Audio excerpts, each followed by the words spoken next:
So today it will be more of a strategy session than traditional discussion on public administration. So public administration, yes, will strategize a bit more. Importance of answer writing in public administration.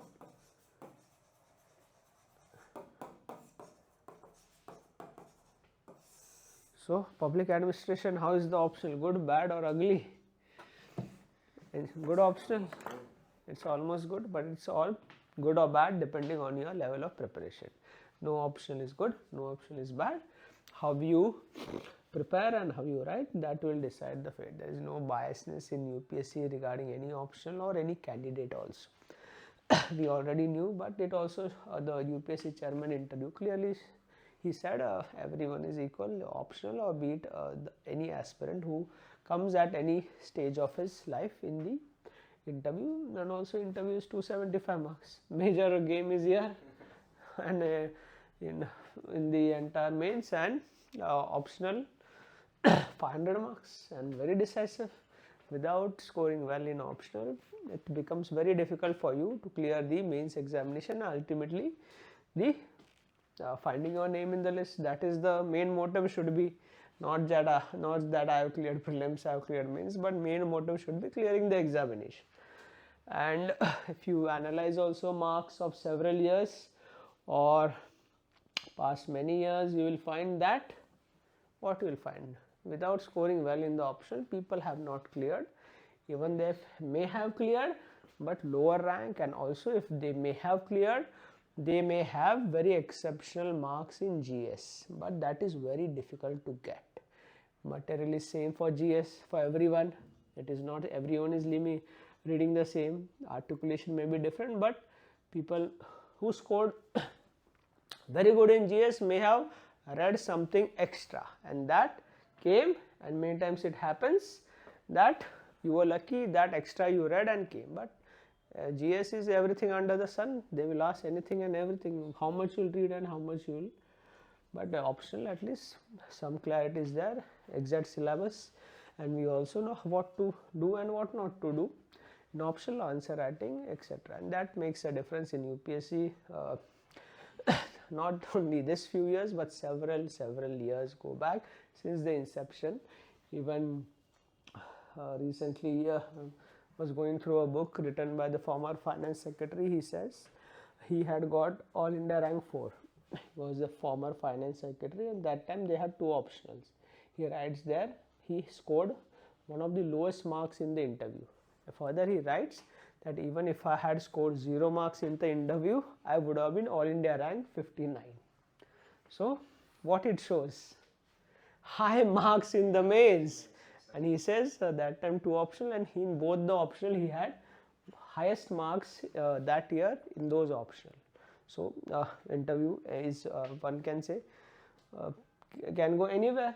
You are not sure how it will go. You saying it's good, everyone feels. Have you come across any person who is giving interview said my interview is bad? Everyone is saying good. Everyone is saying a very good interview, and then everyone doesn't find name, and then they blame the interview or they blame the optional. This only blame game happens. Then next optional, then again somewhere things does not go well, and again they remain stuck in the cycle forever, unfortunately. Also, it has also came to light that the chairman himself has said that there were complaints of biasness in the interview. So we analyzed the marks of several years of the candidates, and there they found a pattern, and pattern was higher marks in the mains, higher marks in the interview. So yes, interview main score also, interview score also depends on the main score. And yes, of course there will be outliers. We cannot be have that. They talk about correlation. So if you line you draw main score, interview score, this correlation they will find same score, main score, high, interview score. Of course there will be some outliers here or there, but in generally we see the pattern. So clear now for importance of mains. Now let's move to specific discussion on public administration.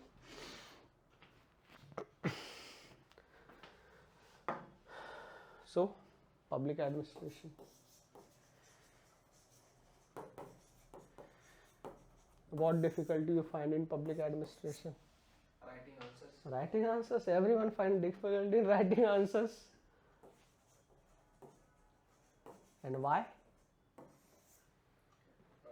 Nature of questions in GS like straightforward. Like So difficult to understand question, right?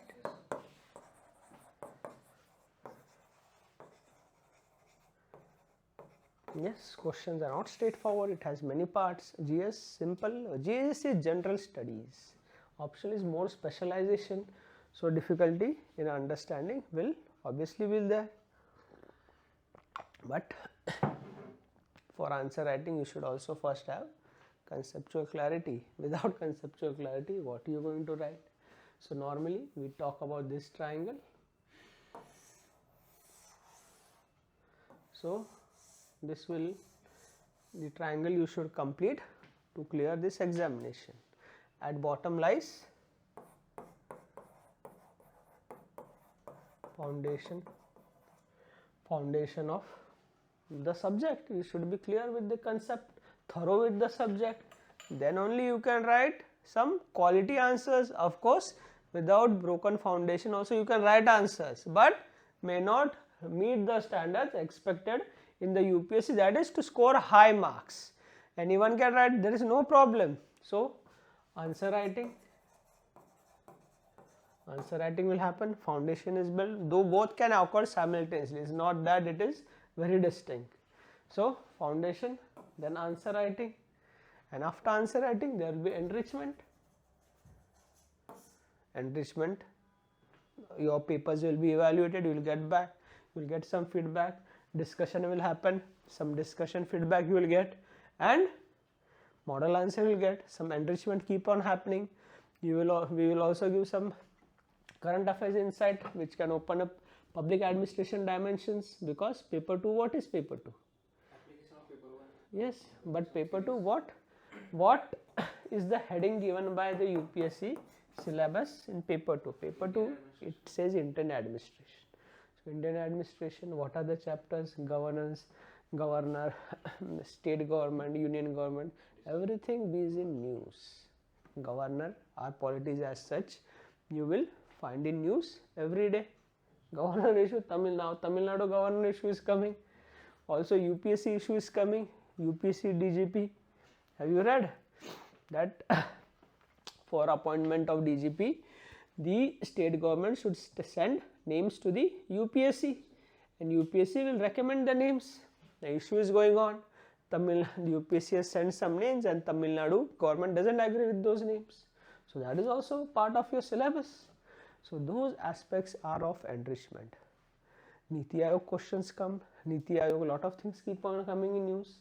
It is not mentioned in your syllabus, Niti Aayog, but Planning Commission is mentioned. So obviously Niti Aayog is there.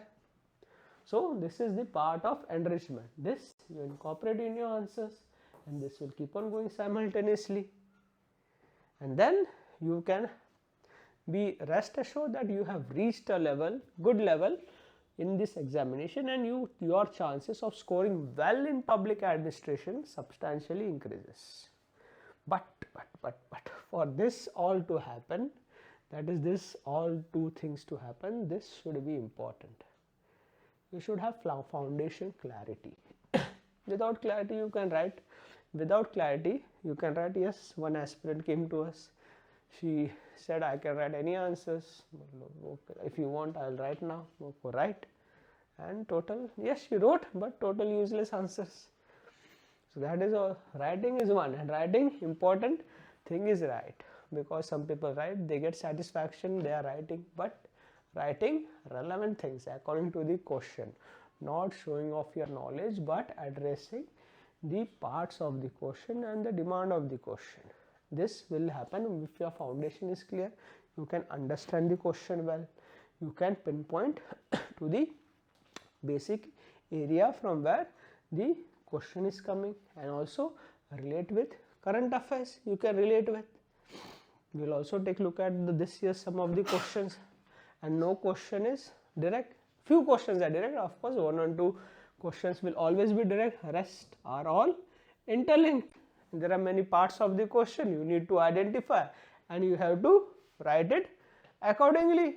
Without writing them, and of course don't make a mistake of writing paper 2 at general studies 2, because mistake it will happen and your marks also will be according to general studies only 100, 110 etc., not like public administration 140, 150 etc. And also in paper 1 you should also show the practice part. So practice part means Indian administration, so interlink paper 1 and paper 2. Basically paper 1, what is paper 1, what is the name given to paper 1 is UPSC names it as administrative theory. Okay.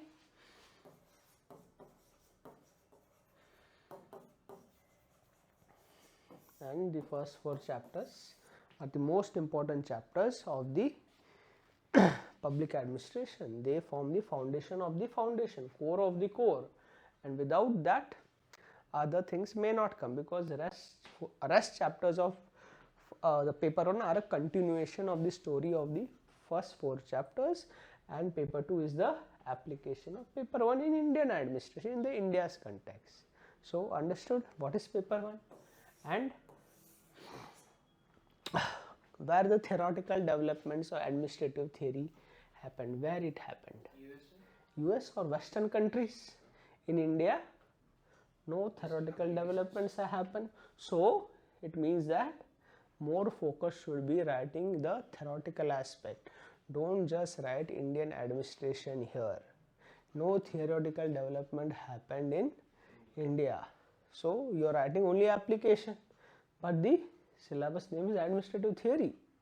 So if you have how much to write paper 1, how much to write paper 2, how much to write current affairs, then question will come. Everyone says link paper 1 with paper 2, but how much, to what extent, that also question arises. So suppose, and for 10 mark how much to write, for 15 mark how much to write, and for 20 mark how much to write. So 10 marks word limit is 150. So first exercise you should do is that how many words you fit in one page. Every person's handwriting is different, font size keeps on changing. Some people write small, some people write large. So take the UP and take the QCA. 10 marks UPSC gives you 2 pages. How much you can write in one page? First exercise that you should do 80 words, 100 words that way. If you are writing 100 words, 150 means 1.5 page, that much you write. If you are writing less words, so adjust accordingly. Don't be in a notion that filling pages will fetch you marks. Not at all. This doesn't happen in UPSC. Many people will give many perspectives, fill all the pages, you will get marks. Nothing will happen. Quality matters more than quantity in UPSC. Quality matters than quantity. Both are important, but quality matters than quantity. In state PCS, I don't know much. People say quantity also matters. I am not very sure about any state PCS. But in UPSC, this is the thing. Even if you write 120 words, 130 words, even that is sufficient to get good marks.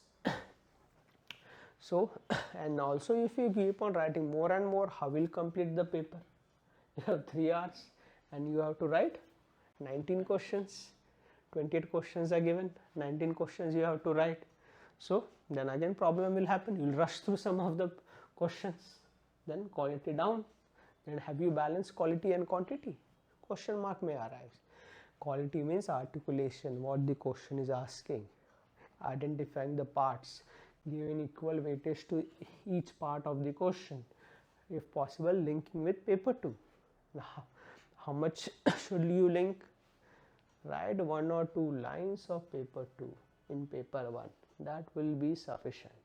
majority of your content should be what the question is asking, not the Indian administration. It's like giving examples, that will be paper 2. And similarly in paper 2 also write what the question is asking, then you link with paper 1 with few lines, and then you will write public administration specific content and not general studies. Paper 2, you open paper 2 this year's, all artificial intelligence etc. you think is GS3, you think GS2. Also they did same thing with ethics, you'll see it's like GS paper, GS other papers, but there also. Anyways, we are focusing on public administration. So how much introduction, how much conclusion, how much body? Introduction, conclusion, body. So more or less 10 to 15% of your words should be introduction, 10 to 15% should be conclusion, and rest 80 to 75% should be body. Understood?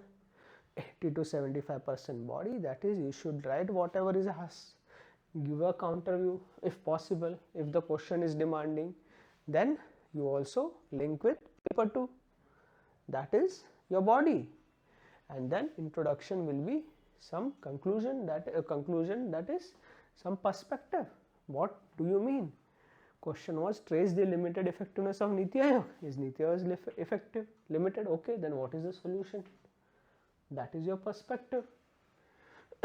Now question was that NPM is a transitory phenomena between, what is that?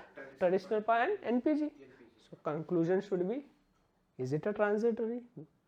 And if yes, you write transitory, then it shows lack of understanding, because NPG also continues the features of NPM, and NPG, that is new public governance, we don't know whether it will last long as TPA had lasted. TPA lasted almost for 100 years. New public governance is still under development. Theories, anti-theories is going on, and still it's not emerged as a paradigm. Paradigm 7 in the evolution, people say that it may emerge or may not emerge, or even network governance can emerge as the next paradigm. So we are not sure whether, yes, NPM is in the transitory, so the question was that. So that perspective will come, that will show you understanding. This will give a total 360-degree view of the question, and you will get very high marks. See, in UPSC, innovation is awarded. When you write some innovative content giving this kind of perspective, UPSC even is known to give 80% of the marks as well for that question. So you must have realized in your journey as an aspirant, many people even get a few years back 300, 310 in public administration, and same year few people got 210. So what does it show? That both of the person may have had similar limited knowledge. Everyone has limited knowledge only, if any, is provided they are hardworking. So if there is hardworking, then everyone refers limited books and limited knowledge. But innovation anyone cannot do, and innovation means critical thinking, foundation good. Innovation comes, UPSC awards very handsomely. That's why that is the difference, and you can see the range of marks. In UPSC, especially in public administration or any optional, you will see very low marks and very high marks as well. Why high marks? Because of innovation. Now, how to write introduction? How to write introduction?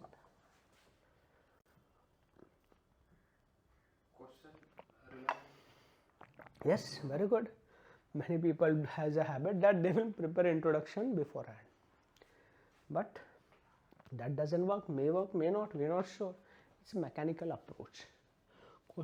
Introduction should be relevant to the question. Depending on the question, you make the introduction. That is innovation. That will give very organic view to their answers. Otherwise, become mechanical. Many people have a habit that be whatever question, if that thinker's question comes, we will mention only that book. Yes, that can be one, but may not work. You may not tailor it according to the question. Tailored aspect, it gives organic view. Organic view means it shows you have good understanding of the subject. They are not testing your knowledge. Knowledge test, this exam requires a limited level of knowledge. Rest is all critical thinking and all linkages and understanding of the subject. Even in the ethics paper, there was a question. How can we develop that critical thinking? That will become from practice. You write more, get analyzed, complete the course very diligently, then those skills will come. It won't come in a day, it takes time. Okay. So how to develop? A very relevant question, how to develop all this. Now consider that if you are writing tests, at least you have foundation knowledge. First step you have done. Then you will begin to write, and questions we also frame according to the UPSC level. It's not that we'll frame simple question and misguide aspirants, very unethical. So you frame questions and you write. First and foremost, there may be chances that you may not be able to write, but at least try. You will try, you will also learn something. At least you write answer. One right answer, there will be feedback. You will come to know where you have missed, what you have missed, what is your what you are liking in your answers. Then once you get some discussion will happen, then you will develop some skills. Then that skills you keep on applying in a continuous manner for the entire course. Then when you complete the course, then certain level you will reach, provided whatever feedback is given, you work upon that also. Many people, we keep on giving feedback, they don't work, what to do? Now, one in our previous batches, we've been giving feedback that preferably you write in QCA, we provide QCA. If not possible, yes, online learning. Then okay, if you may not have able to get prints, etc., that's okay, but at least you are writing, then you write within the word limit. For 10 marks, you are writing for 3 pages, 4 pages. 10 marks, UPSC gives you 2 pages. What you will write 3 pages? From day 1 same feedback is given, and day 55 comes, same feedback, still we are giving. No improvement. What can one do? Motive should not be to complete the course anyhow. Motive should be maximize learning. Learning means you improve from the feedback and make sure the next test you give, you don't make that mistake. That is learning and maximizing your productivity. Fast learning, etc. Okay, you may take time, it's well and again well accepted. Every person comes from a different background, different education, and a different way of understanding things. Some learn fast, some learn slow, but it should be a continuous process. There is no substitute for hard work in UPSC, that is for sure. Hard work along with smart work. Now let's move further. Why now? That is also question. Why now we are doing in the mid-December? Yes, you should do beforehand only. Your exam is in May 26 or 25, prelims is there. 20? 24th is your prelims. Mains is in August 21, right? How many days you have? Approx we can say 3 months. 3 months. Okay, 87 days, 87 days you have. Okay, almost 3 months. Then how much productive time you have? Hardly 75 to 80. Yeah, till result. Even if you are well above the cutoff, there is some anxiety will be. That is very natural to anyone. How many days it takes? 14 days something. 14 max will take. 14 here. We will study till 21st, till the essay paper. That's 1 week at least there will be anxiety, and you will look after the logistics, etc. Where is the center, your pen, etc. Productive learning may not be there. I am not saying it can't be, but for a normal human being having nervous system, or we can remove 7 days here. So approximately 21 days of unproductive Study may be there. This is very, this is happens with everyone. That also happens with everyone. So how many we remove 21 days? So it comes to 6 and 66. That too, you can't study every day. You need at least 1 week off. How it's humanly possible? Productivity declines gradually. You need refreshments. So half day, 1 day leave you will take. So approximately you have 60 days. To be frank, 60 days of productive activities you can do. Then problem lies here. Revision you have to do, answer writing you have to do, so much to read, new pile up of current affairs will, so many books will be released and everyone will read. At least GS everyone is equal level. So and then essay, then those 4 GS papers and optional as well. And also those 2 papers that should also be practiced, you shouldn't ignore. So 60 days you have. I am not saying you cannot do it. Some people have done, maybe very fast learners, etc. But for majority of the people who are normal human being like us, 60 days may not be sufficient for you to clear mains handsomely. You need not just clear mains. You need to have a substantial leverage above the cutoff to be sure of your selection. Suppose 700 is the cutoff and 900 is the final cutoff. 200 gap you have to fill. More or less it varies from 180 to 220, this gap. Mains cutoff is 700 and final list you need to get 900 marks. You suppose you clear with 1 mark. You need 199 marks in the interview. Even if you get, very rare, still you get lower service. So that is this lower service. Your state service is better than this lower services group. This may be group B. But then you need, that's why you need a leverage.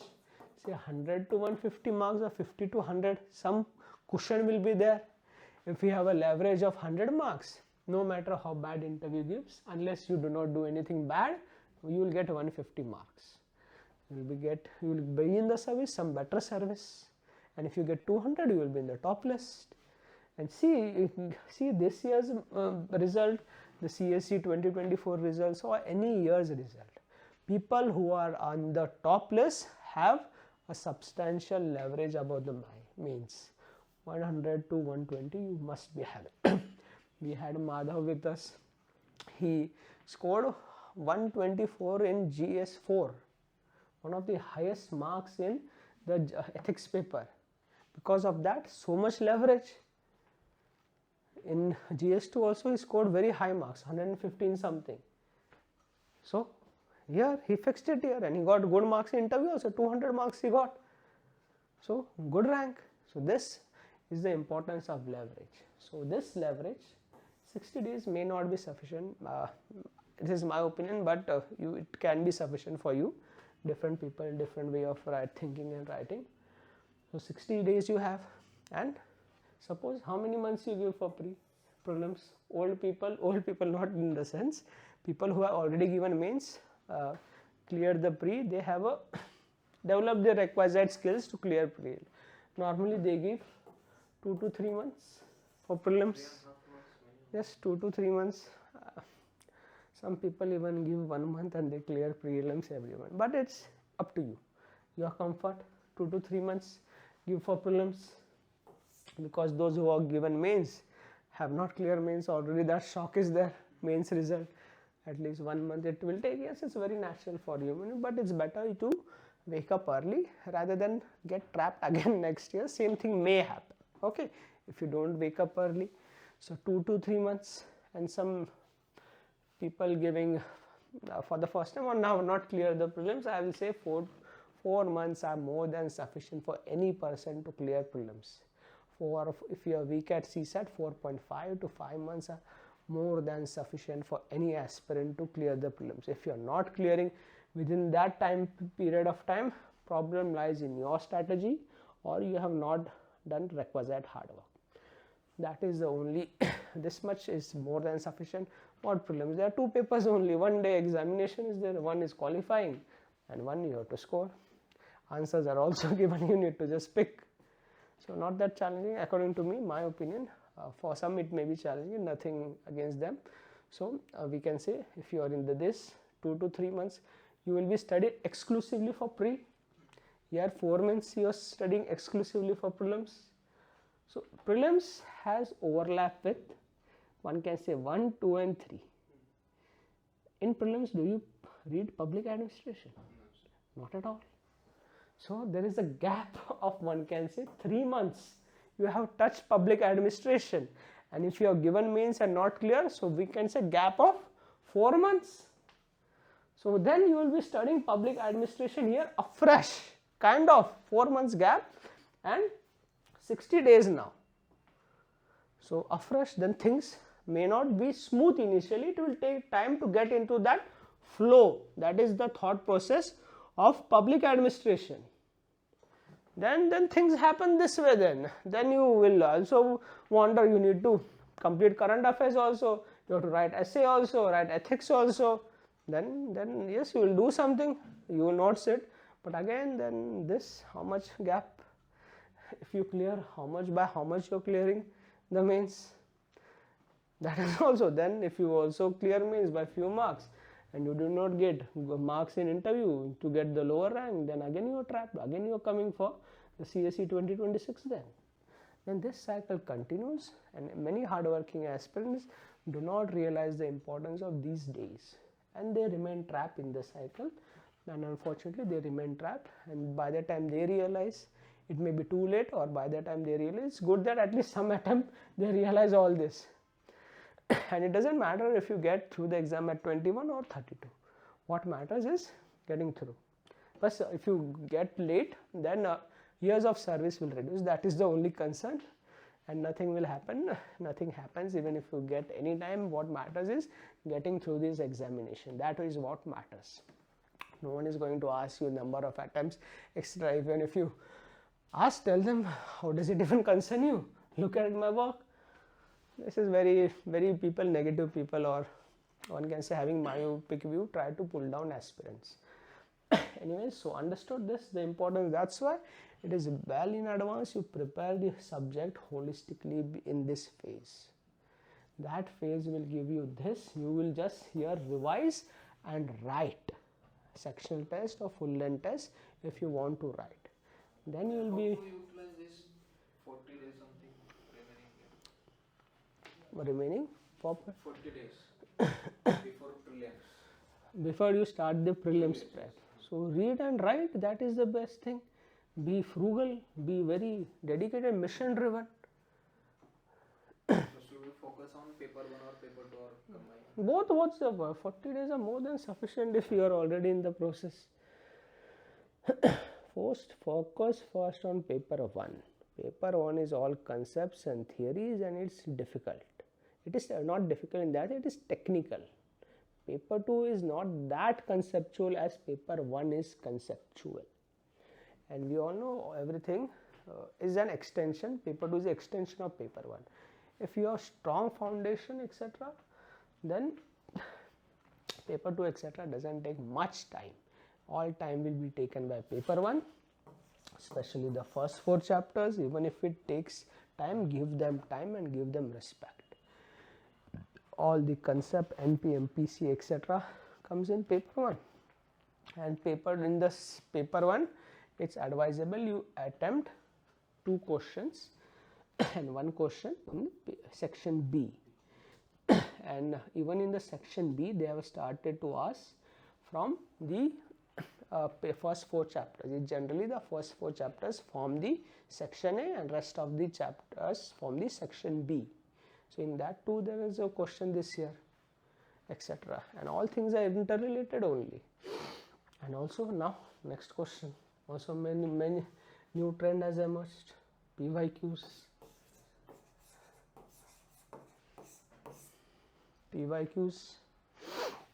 Yes, PYQs are important, but PYQs are not the only thing in your preparation and should not be the only thing. UPSC has been in existence for the last 100 years.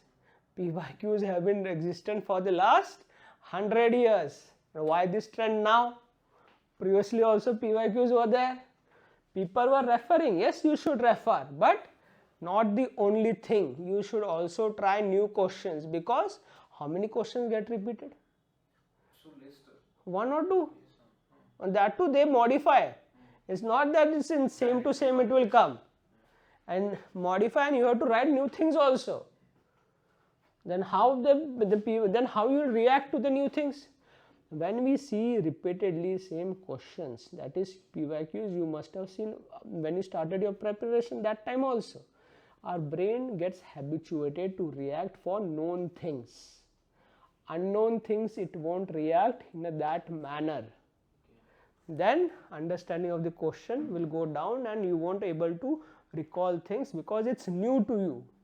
But if you practice new things also all the time, you will develop those skills that your brain will react also properly to the new things as well. This is and everyone must have solved PYQs for prelims. Now that was the trend. Did everyone clear? Everyone must have solved PYQs for mains. Did everyone clear? Then smart people will do smart strategy. PYQs plus new things. PYQs gives a direction, and direction will be traversed, just thematic etc. But what are PYQs? Previous year questions, from where they have asked? Yeah, main theme. From where you will find main theme? Where you find? PYQs plus syllabus. Yes. Theme is the syllabus for you. On that syllabus they have formulated PYQs. So your coverage should be focused more on syllabus. So any PYQ you can solve then. That's why it's very important to cover holistically to PYQs. Then PYQ is one of the aspects of your prep, not the only aspect in your preparation. Don't make this mistake for only PYQs. Now person, suppose I have written several mains. So in the examination itself he has solved all the PYQs. What he will solve PYQs? Some toppers say that PYQs help us clear this examination. Yes, it may have helped, because every person is different, comes from different background and have different type of journey in this examination. That topper's problem must be PYQs. He may not have analyzed PYQs in the previous attempts. That attempt he analyzed and cleared. And other person must be, he must have analyzed already, but problem area must be in foundation. Solve how many PYQs still won't clear, or problem area must be in answer writing. How it will that help? PYQ is not the only thing in your preparation, but one of the aspect of your preparation. So PYQs plus new questions should be your agenda for studies. And yes, why this phase?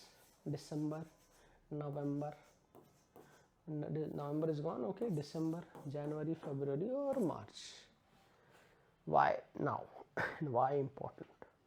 One aspect or the part of the strategy we discuss. Another, open the papers of public administration this year or several years. Open the paper of general studies 2 of this year or several other years. Many questions had their roots in the current developments during November, December, January. This year, paper 2, public administration, there was a question on Aadhaar. So in December 2024, Paul Romer, one of the Nobel laureates, praised Aadhaar, and it showed that how it improved the governance. This was all published in the newspaper. It was on the PIB. It's now also there. You can go and Google and check the date also. It's 24th December or 25th December, 27th December 2024. And that question, how it improved the service delivery, etc., that is written there. And this is the, check this year's paper, this is the question which was asked, how it improved the service delivery. Not only this, many GS2 questions were also that preemptive pardon. It was in news that time because Joe Biden gave his son Hunter Biden preemptive pardon during the US elections which were happening that time in November or December 2024.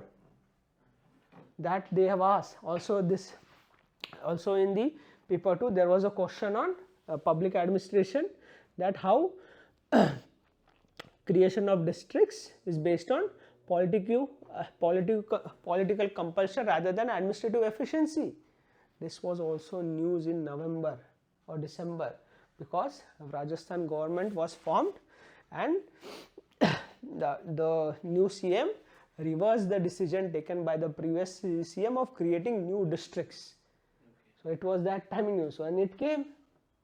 So that's why this period is very important. Not only this year, this is happening for several years. You analyze them and then you will find their roots in the current affairs during this period.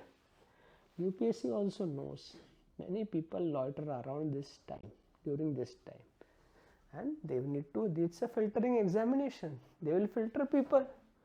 Everyone studies current affairs when they start their prelims prep. Has anyone you found who's hardworking? Everyone also studies current affairs for those 60-70 days. Where people ignore this time and they remain trapped, unfortunately, in the cycle of the UPSC.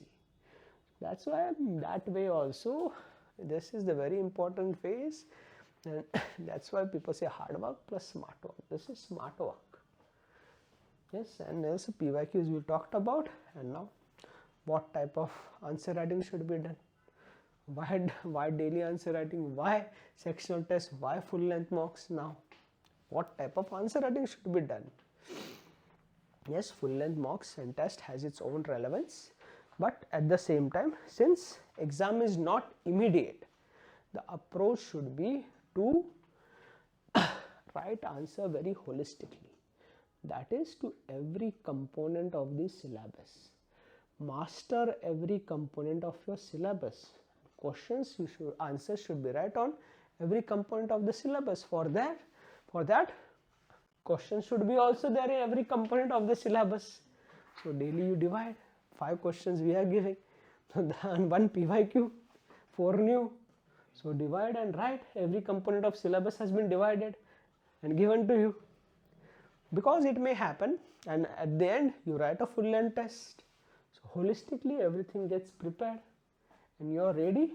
Whatever they say, become mains ready, but to be frank, no one is mains ready. Mains syllabus is very vast, but at least be in a better position, get a head start to the mains. That should be the motive. Yes, because see, sectional test we give you, that is 250 marks. We give you 28 questions. One test will have 28 questions and you will be writing 19 questions. So one chapter or one culmination of chapter, there will be one test. Generally people do 8-9 tests total they have for sectional, 250 marks. So every test you will be writing 19 questions, 28 questions will be given. So it may happen that all components of the syllabus questions cannot be framed. It is reality. You cannot frame all the component of the questions in 28 questions, and even if we frame, you will be writing 19 only. Some you won't be writing. So it may happen you may not cover all the component of the syllabus, and you may not have the practice also, and UPSC then will ask from that component, may or may not ask from that component that you have not written. So luck factor comes into play there, but we have to eliminate the luck factor. So prepare holistically. All questions will be compulsory while in the daily request, and then after the May prelims you can try this, but at least you will have a satisfaction everything has been covered beforehand, component by component and bit by bit. This way 19, then next test 19, next chapter, so that way every component may not be covered. So that's why it is important to break every aspect of the syllabus and write, so that you have an holistic understanding of the entire subject. That is what UPSC asks, and we all know questions are not straightforward, they are very interrelated. That is even one question this year they asked, we will discuss a bit. 2-3 chapters components they have merged and they have asked the question. So there it will test your answer writing skills, whether you can hone those skills or not. And also paper is designed such a way that you have to attempt that question. That is the optional question it is given. So clear. And also initially it's better that you write on the QCA. We will provide QCA. QCA is important because there you can understand word limit also.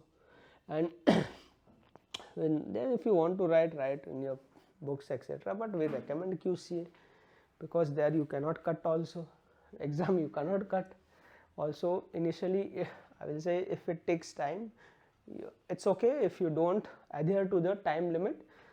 Initially few days it may be happen, it things to get into the flow you may exceed the time, but gradually write in a limited time frame, whatever time frame is there would be there.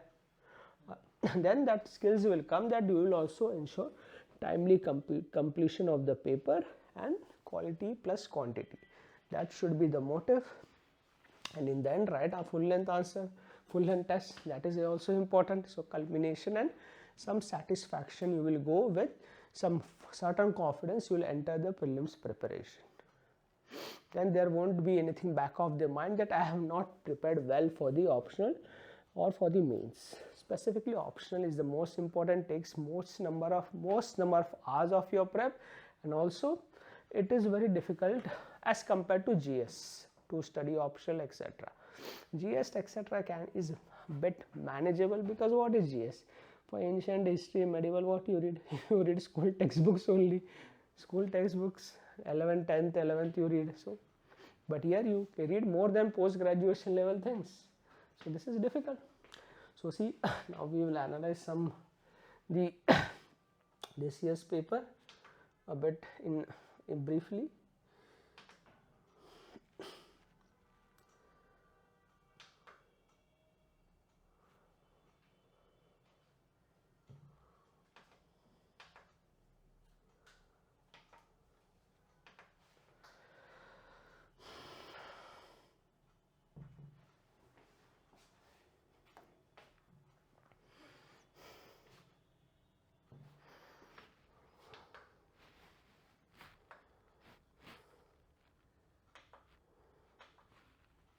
So this year's paper also they have done in such a way.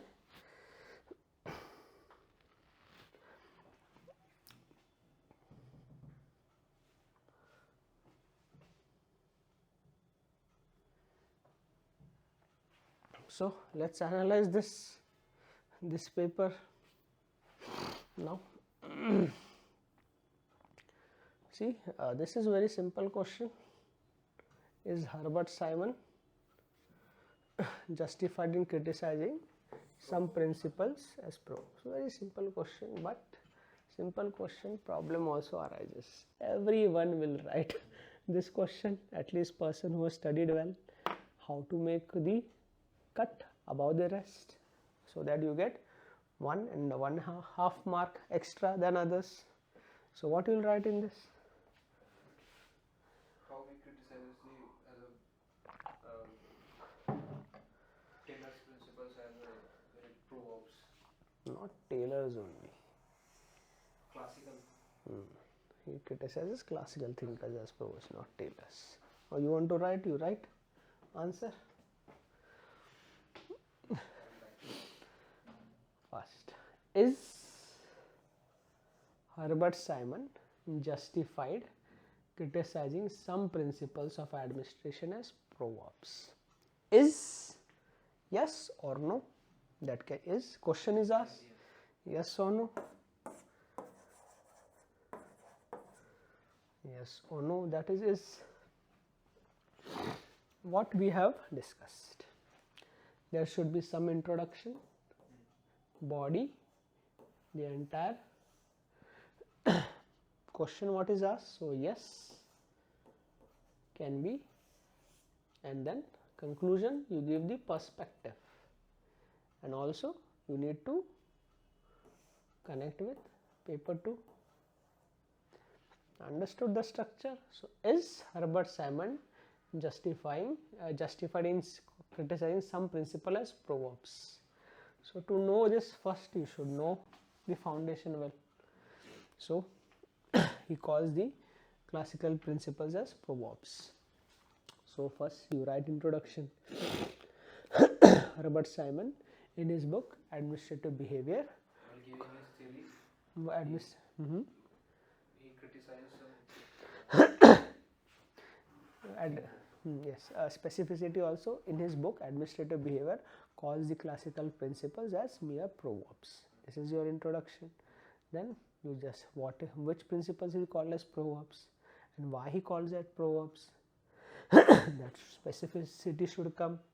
So Herbert Simon calls the principle as proverbs because they occur in pairs. Pairs, one this, another.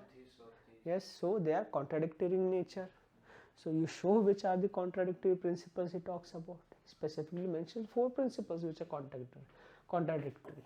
So first is span of control versus and Directions given by the directions or minimum number of supervisors. This is the principal contradictory. Span of control means a person can manage limited number of people, 4 to 5 people it can manage. So limited number of people versus minimum number of supervisors. The supervisors should be minimum. Span of control is 5. Then supervisors increases. Organization has 1000 people. Suppose one person can manage 5 people. So 20 people, 20 supervisors. So hierarchy becomes taller. If one person could have managed 100 people, then there would have been only how many? 10. But now 20. So they are contradictory in nature. So they are contradictory in nature. One pair you showed, and second, unity of command. You should get direction from only one person, and other side specialization. So yes, there are many. So different will get different. So they are contradictory. And then next you write, he also criticizes the classical principles for their approach to make public administration science. He says that they adopted normative approach. Yes, normal, that is norms based on their own experiences. They did not experiment. They did not have empirical aspects in their examination. That is based on their experience. They documented, they adopted a normative approach. So he rejects all this, and they says the administration should be based on empirical positivism approach. Then that will be administrative science. So then this is the body. So now justify perspective. What is the perspective? Is it justified? Yes or no? That is the perspective. And it is, the question is also, is he justified? answer is starting in a yes manner, but So what judgment you will give? he criticizes other proverbs So is it justified? at a certain level. Yes, sir. And why not justified? So we should control, yes, he is justified in calling them proverbs. So we should reject principles.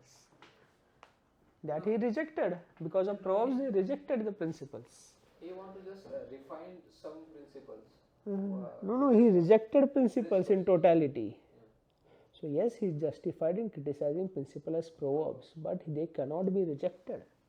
Principles act as a lighthouse for an organization. Without principles, the organization will be in darkness. Government of India is also based on certain principles. What does Government of India do? Post-corp.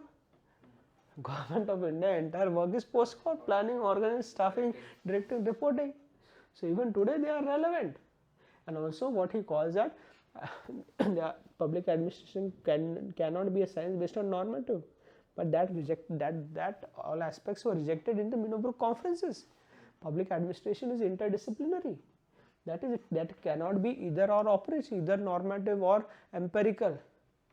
There should be methodological pluralism, because many aspects of public administration deal with, because it's an applied science, not a pure science. So this way you give this perspective, and this way you also link with paper 2.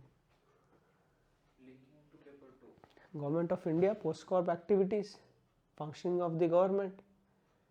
So the question is that Simon justified as a certain. So we say ki no, these principles are also relevant. He justified in criticizing them, but they cannot be rejected. And neither the approach of classical theories as science based on normative can be rejected. This is the perspective. and then you will answer this question very holistically. And how many of them could have actual exam written all this? Most of them will say Yes, yes. they are proverbs. Yeah. But this question is asking is. So there is any other angle, like he not justified saying that as a proverbs. He justified His was in. not, intention was not criticizing the principles as a proverbs. Mm, he rejected the principles in totality. He rejected the approach of the classical thinkers in totality. He said science cannot be normative. It was totally rejected. He rejected principles also. We say yes, he is justified in criticizing, but they cannot be rejected. Yeah, principles cannot be rejected. Yes, and neither their approach to science, because his approach was also rejected later by Waldo. Because they criticized him, he wanted to create a physics out of public administration.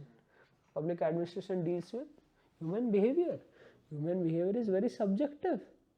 It cannot be objective. People are happy today, tomorrow they are sad.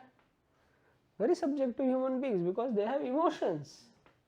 So that's why this way you have to write. Simple question also, see. This is the challenge. Skills will come when you write all this beforehand. It won't come in those 3 hours. 3 hours you also know you are given exams, it's all pressure kind of situation. It becomes inherent part of your nature or attitude when you practice things beforehand. See, initially there may be lack of inertia that to write, but once you get into that cycle, it becomes a part of the habit. Now let's discuss some more. Some difficult questions we'll discuss. Already we have talked about this a lot, new public transitory in evolution.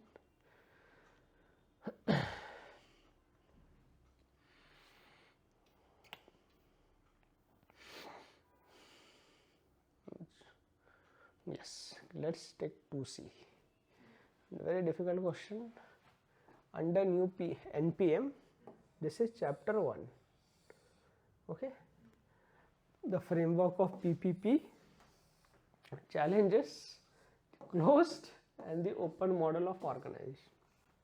Chapter 1, PPP is in chapter of organizations, and these two are also component of organization chapter. But you should not stop there only, you have to go a bit further. See this, 1 component, 2 component, 3 component, 4 component, challenges the entropy. So such a huge question. That's why understanding the question, breaking the question is important. With practice things will come. Now how to write this? Difficult question, but you should be attempting this. There is no option to attempt other questions. NPM, you know at least. Yes, introduction you write, NPM linking with PPP. That can be your introduction. Linkages they themselves are. Objective or principles of NPM. Yes, but at least write specificity about NPM. Mention some thinkers. Many thinkers are there of NPM: Christopher Hood, Pollitt, Dunleavy, etc. So write anyone. NPM is about making managers manage, letting managers manage, giving managerial autonomy. And in Dunleavy gives some of the features of NPM as competition, incentivization and disaggregation. And PPP follows NPM model. How? It gives managerial autonomy to the private sector, and PPP is a partnership between public and private, which gets the best out of each of them. Best of public, best of private. If you have space, draw this diagram. Public, private. What is the aspects of public? Good aspects: legitimacy, acceptability, and it works for public interest. Private, efficiency, managerial aspect, and that are rooted together. PPP. So this can be your introduction. So then after that you come to this. How it challenges the closed model. First you show how it challenges the closed model. Then you show how it challenges the open model. Closed model means should we write what is closed model and open model? organization. That you write while writing this only, challenges. Space also should be there. So closed model means administrative thinkers. So other chapter, chapter 2, this is chapter 1, this is chapter 4. So what is closed model? Closed model takes environment for granted, focuses, that is, environment is stable, it does not, it focuses on the internal aspects like the classical thinkers did. They took the environment for granted, they focused on the internal structural aspect. So how PPP challenges it? How PP challenge the entropy? Now what is the entropy of closed model? Entropy means self-destruction, that is means of entropy. When organization does not adapts to the environment, it gets destroyed. Self-destruction. Nokia got destroyed. It does not upgrade. Does not adapt to the changes according to the environment. Nokia got destroyed, you know, because did not able to adapt. Now other public sectors got destroyed, public sector undertakings, not able to adapt. Air India, Air India, it was PSU, have to privatize, not able to adapt. BSNL, MTNL. So how PPP challenges this entropy of closed model?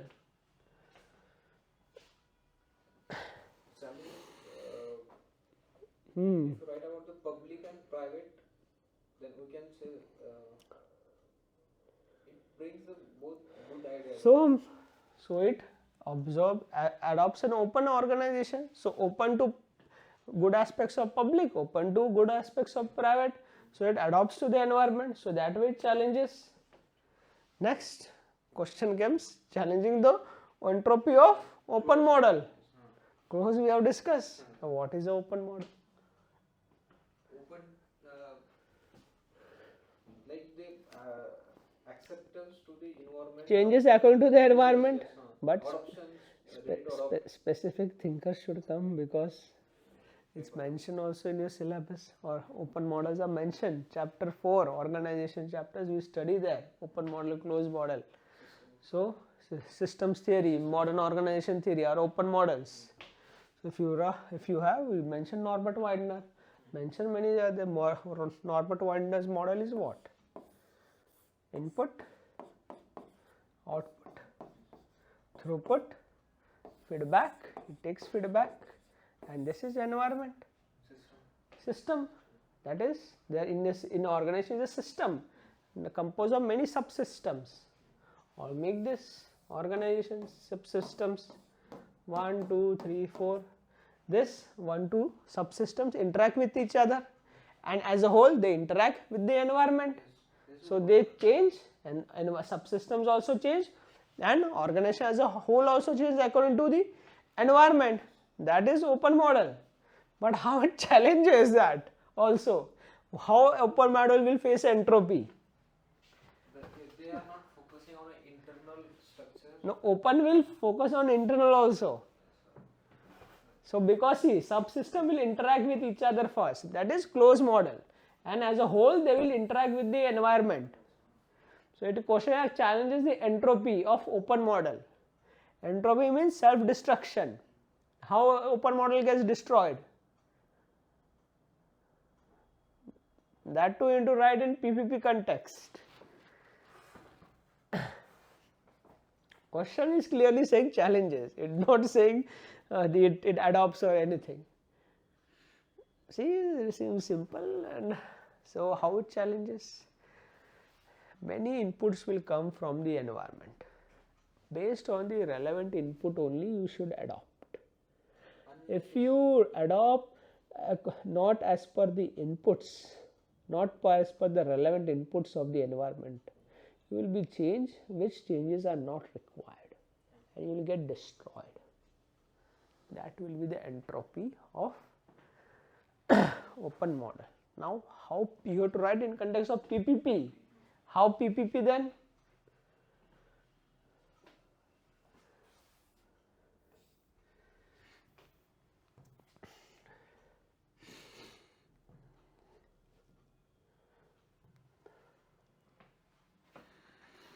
Challenging question. People don't think this way all. PPP, public-private partnership.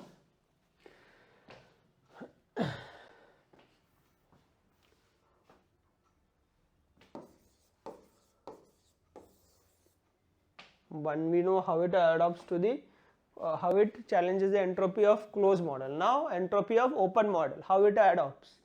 Entropy of the open model is, as I say that it should Overwhelmed by the inputs from the environment and goes in the tailspin, starts to self-destroy.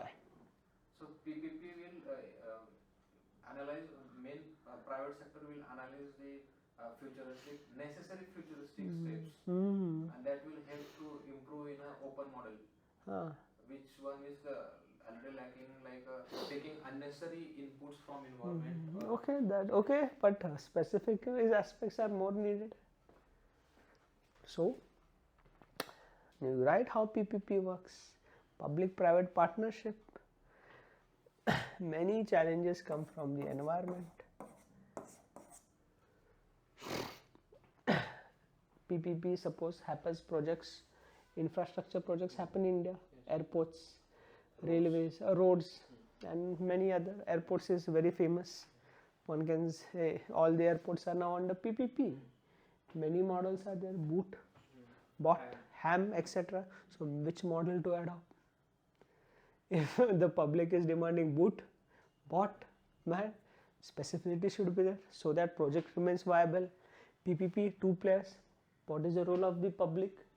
Suppose road construction, land acquisition. Land acquisitions happening, there are protests, and PPP remains open to those protests. And okay, we won't make land acquisition time, so delay in land acquisition, responding to the wrong inputs from the environment. Entire project gets delayed. Yes. Increasing the Cost. Navi Mumbai Airport, very good example. 20 years they are building because protest of land acquisition problem. So responding to the right input from the environment. Then also there is a demand of CAG audit of PPP projects. Should they respond? If they respond, everything private sector works on competitiveness because they have some their own methods, etc. Thus everything will come in open. Projects become unviable, collapses, challenge the entropy. If it challenges, it won't collapse, it will resist.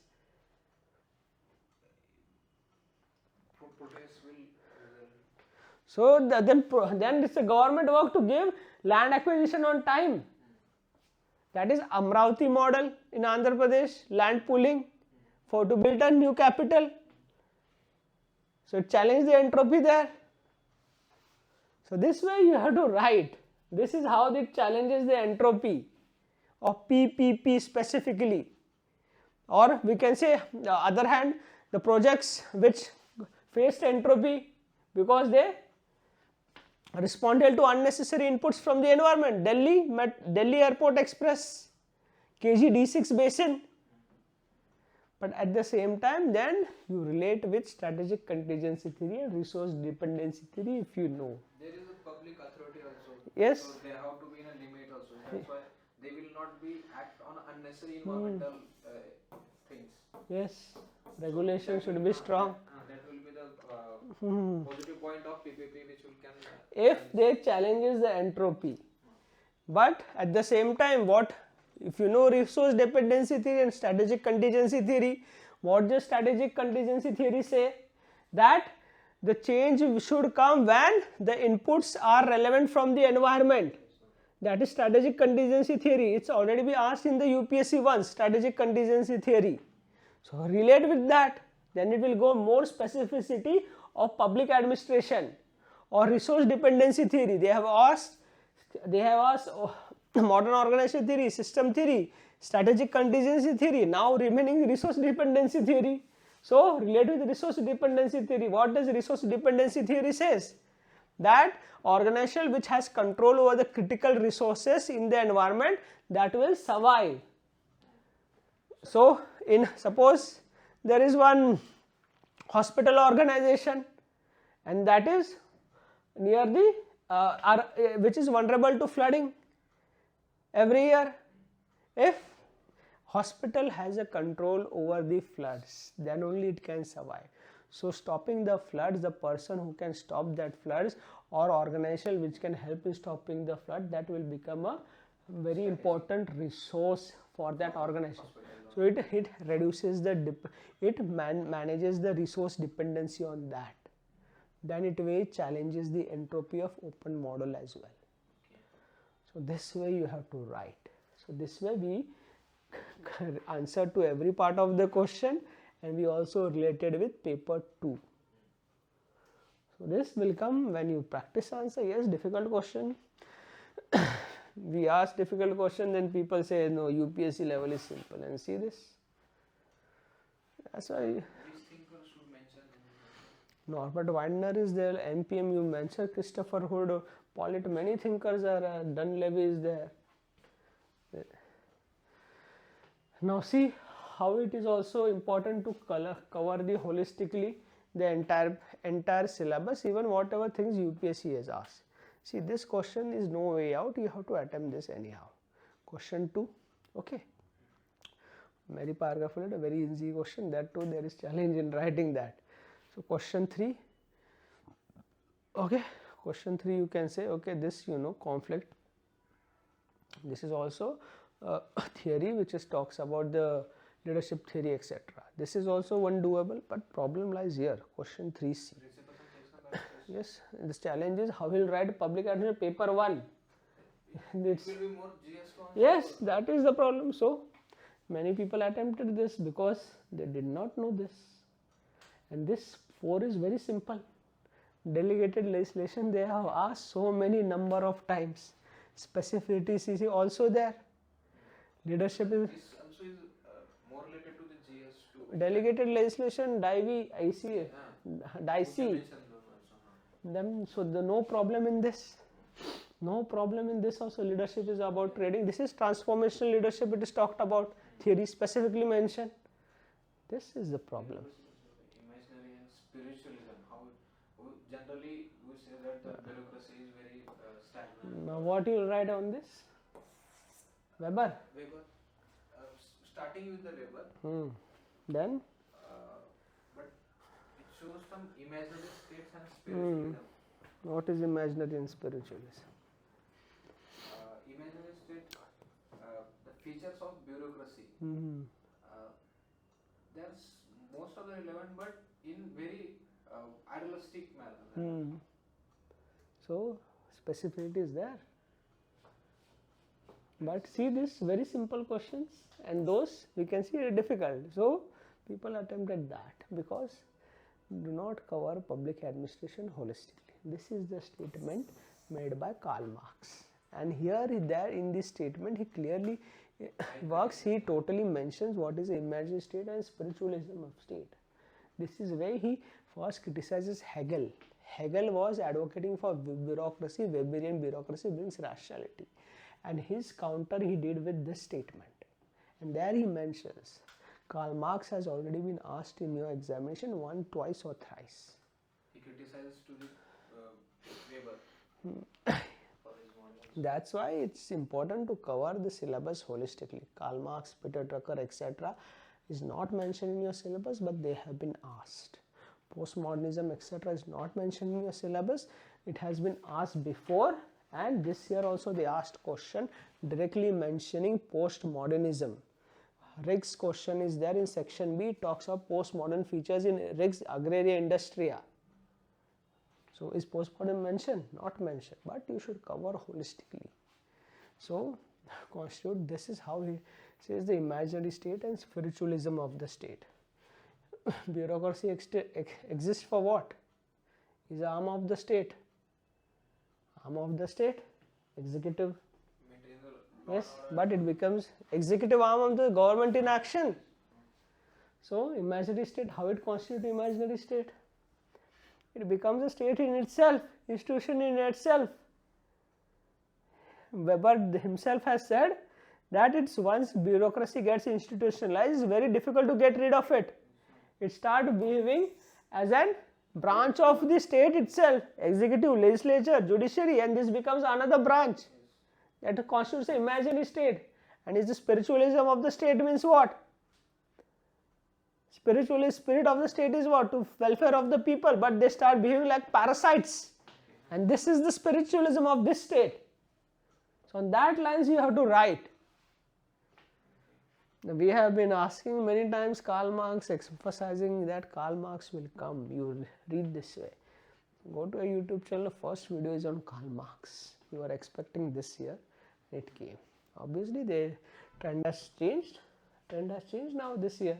UPSC, this all aspects were not coming for many years. Now they have started to ask. They were asking in 14, 12, that era, 2012, 13, 14, 15. Now they have asked again, then trend will continue for 2-3 years. They have directly asked postmodernism question. See this? Industria is a precursor to some of the postmodern features. Postmodern, if you do not know postmodern administration, how will you write? And ideally you shouldn't be attempting this question in section B, but if it comes in section A, what you are going to do? And previous questions you analyze paper where all these questions were in compulsory question 1 and 5. Karl Marx question was in compulsory question when it came for the first time. Peter Drucker question was in the compulsory question. So without covering holistically, again then disadvantage will be there. So EFW industry independence is related to the comparative public administration? Is one of the models given by Riggs, Agrarian Industria Transistia. Then he gave fused prismatic diffracted. In Agrarian Industria model, you have to open up the postmodern features. And the irony is that Riggs himself was against postmodernism. They are asking to you open the postmodern precursor to some of the postmodern features. Very interesting question.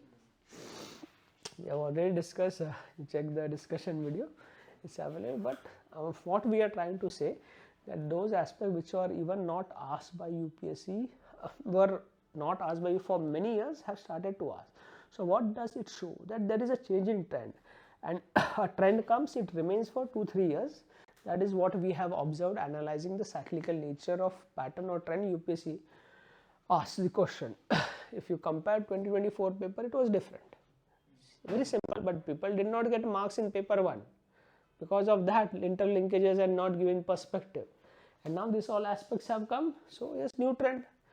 And marking pattern also happens. Sometimes it happens that paper is difficult, UPSC adopts a very lenient marking pattern, and other way around also. So it depends on the whims and fancies of UPSC.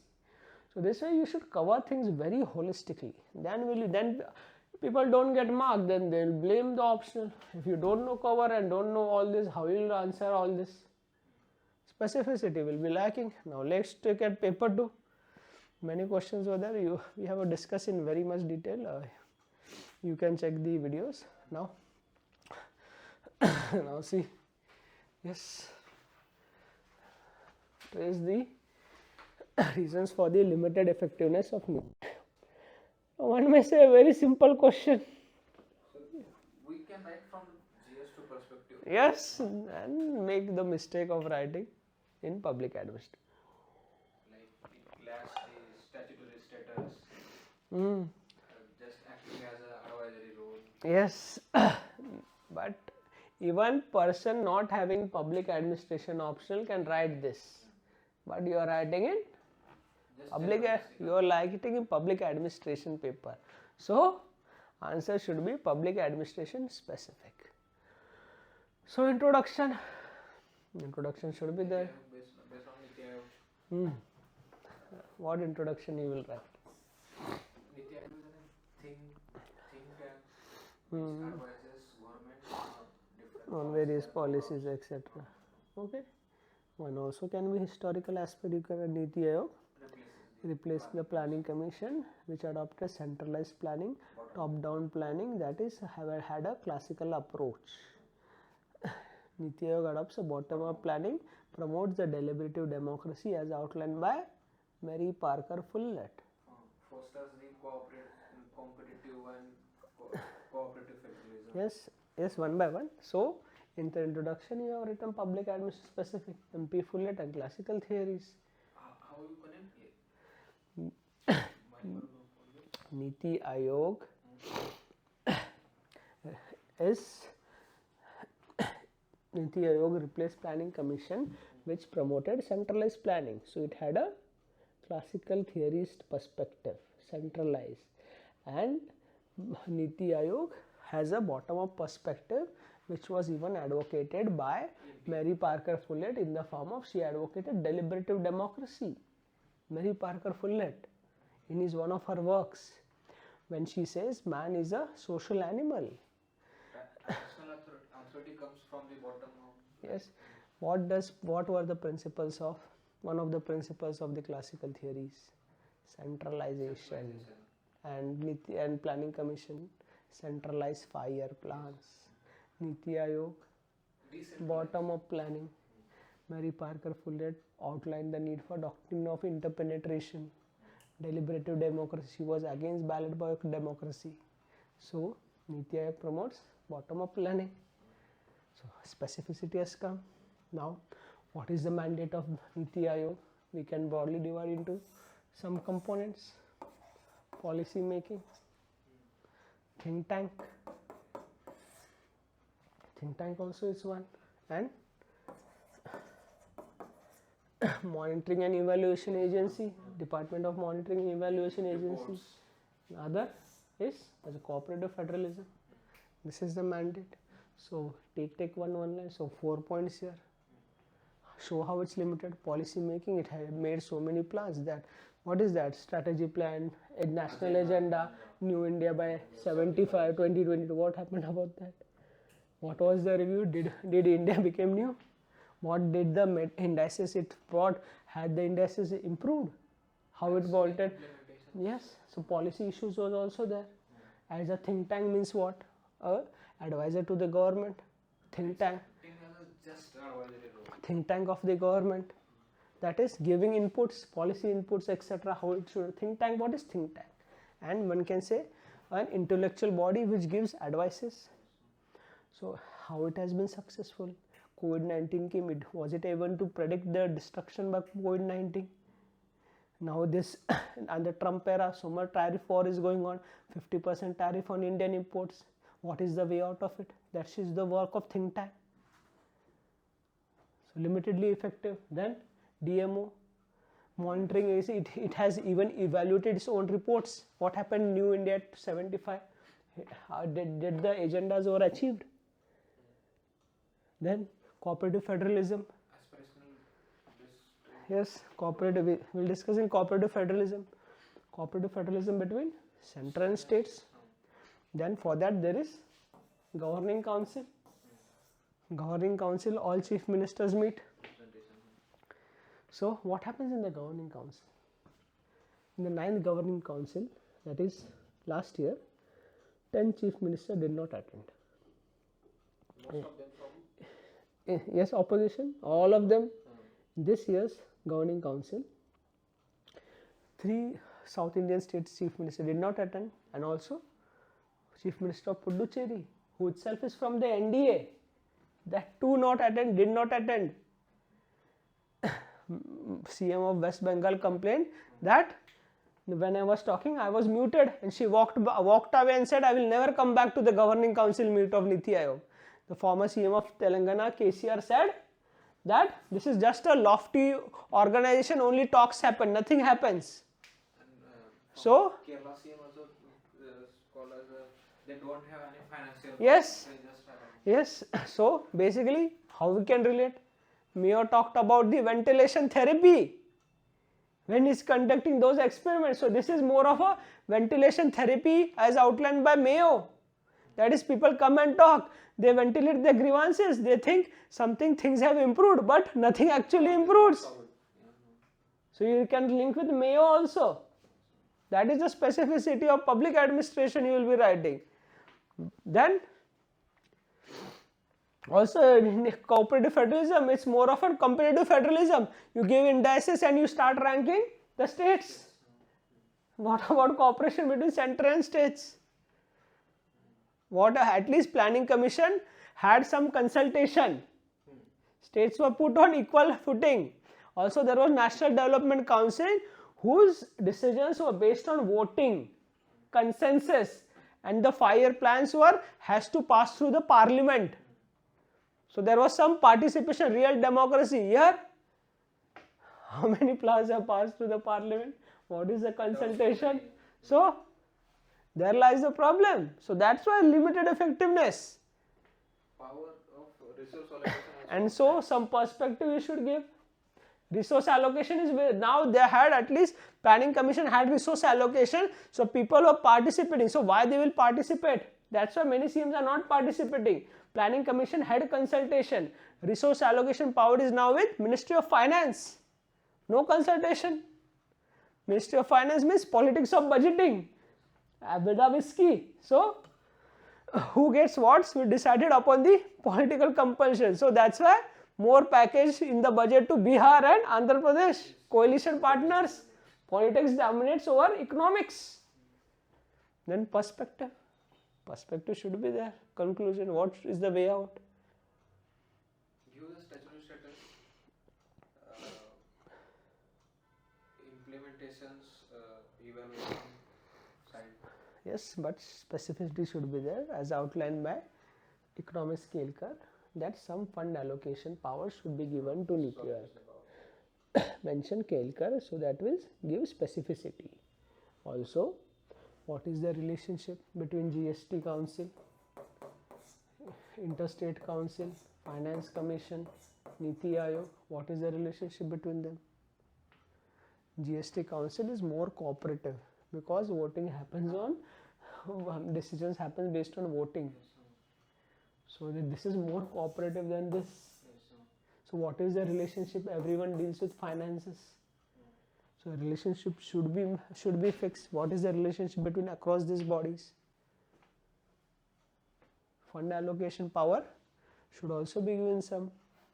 Decisions should be based on consensus and voting if needed. Otherwise, it will start moving in the same way as planning commission. At least planning commission, many people say that is right in the newspaper, that is it was better than NITI Aayog. But how can we relate this GST Interstate Council of Finance? Here also what happens? Decision based on consensus. Okay. This is one platform to promote cooperative federal. How many platform you want? Okay. Then why you will come here if this is also promoting? Same things. And finance power is also with finance commission, though it doesn't consult the state, but it has finance power. So finance power, why not here? Some finance power. That's why it is limited effectiveness. This way you should write, not general studies. Word mentioned is limited effectiveness. Yes. So should I write something about the effectiveness or some achievements? You're right then. But the question really says trace the reasons for limited effectiveness. So these are the reasons. We can write in introduction. Introduction, no, in the body you can write some of the, but 10 markers I don't think you have much space to write. So this way you should be writing and giving specificity of linking with the thinkers. Then it will be public administration, not general studies. Understood then how people make mistakes, etc. Now take this, highlight the constitutional provision and judicial interventions to promote gender justice. Now same question had come I guess in GS2 last year, similar to this. Triple Tara case. Many are there, whatever you write, constitutional provision articles you mention, but how you will write specific to public administration? Then there's the Development dynamics. Can I write something? what? Women empowerment. Development led by women. Constitutional provisions. That will be same for GS all. Then that's why how you write but question is in public administration, not in general study. See this. Then yes, that's why first 4 chapters are important. Now everything we have linked in the first 4 chapters. This also link, this also link, and this will also be linked. There is a gender perspective in public administration. There is a gender perspective in public administration which says administration till now has been dominated by men. Thinkers were only one female, and what they were talking? Male aspects only. Power, control, authority, centralization, order. How many talked about teamwork? How many talked about participation? How many talked about human aspects? Later thinkers came, but traditional public admin was totally dominated by the male. There should be gender perspective, like thinkers like Camillus Stuyvesant and Martha Nussbaum talk about. Why we need all this? Because our organization itself is designed for male biasness. There exists a Hobson choice. You understand a Hobson choice? Organization is designed such a way that either you become a man in the organization or exit. In organization there are smoking rooms. Are there breastfeeding rooms? In organization you will get cigarettes nearby. Will you get sanitary pads? Where the parties of all organization happen? When they happen? At night. Night means women's safety issues. So either you become a man, you start smoking, otherwise you exit. And when a woman is pregnant, she gets maternity leave, 24 weeks. So organization skills, organization will grow anything, but her skills won't. Should be paternity leave also. Yes, there exists. But at the same, this also shows that there exists glass ceiling. How many women cabinet secretary are there in India? How many have been till now? Cabinet secretary, the highest position in administration. How many women cabinet secretary in government of India? Hardly one or two. Not even one.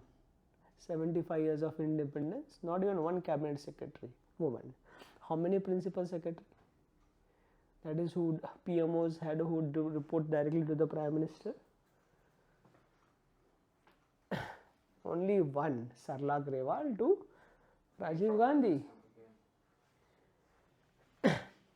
How many women DGPs or how many metro cities in India had women police commissioners? Metro cities, Mumbai, Delhi, Kolkata, how many? Police commissioners, not DGP. How many police commissioners, women? Till now, among all the metro cities, only one had, Chennai had a woman police commissioner. See the glass ceiling.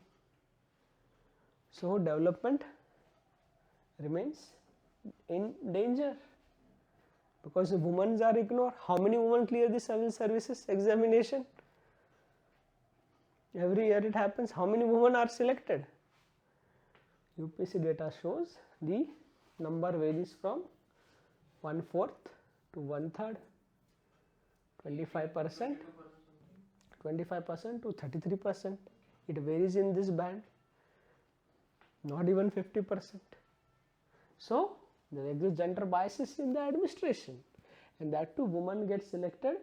They are mostly from urban background. Rural background, very few women get selected in India. So also we can relate with that. In India, civil services is a Indianization of civil services is a slow and steady process. That question was also asked in the UPSC in public administration. Why Indianization of civil services remain a slow and steady process? So these all aspects you will link, then you will write specific public administration content, and that this is in the compulsory question also. This is not optional. Here if you open section B, everything is GS3. See this, low cyber awareness, new localization specific, GEM portal, CP grams, Aadhaar. This is all one measure GS3. Then that's why it's artificial and district disaster management. So this is all you have to write very specific content. Otherwise marks will not come. That is for sure. So this all skills you develop when you write beforehand and develop this skill gradually. It won't, the skills etc. won't come in a day, it will take time, but if you have a continuous hard work, maintain continuous, the skills will come. And that's why for these skills to come, first aspect is you should have clarity over the first few chapters of the examination, that is the first 4 chapters.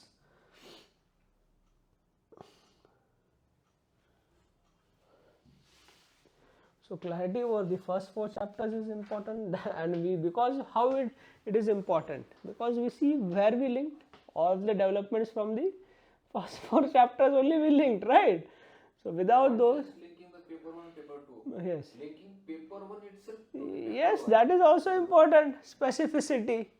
Then you can expect very high score in public admin. See, foundation very important, and the core of the foundation lies in the first 4 chapters, that is introduction, administrative thought, administrative behavior and organization. This you get done, I think 70 to 80% of your work in public administration is almost done. This will take the highest time, it will take the highest effort. We have also designed the schedule in such a way, you can see 7-8 days is only for first chapter, and also we had put a test of the entire chapter also in that schedule, then also 7-8 days of the second chapter thought, then there too we have clubbed given one test also about that. So this is from the very important. So hopefully the strategy was helpful. Any questions? So this oral program is for 55 days.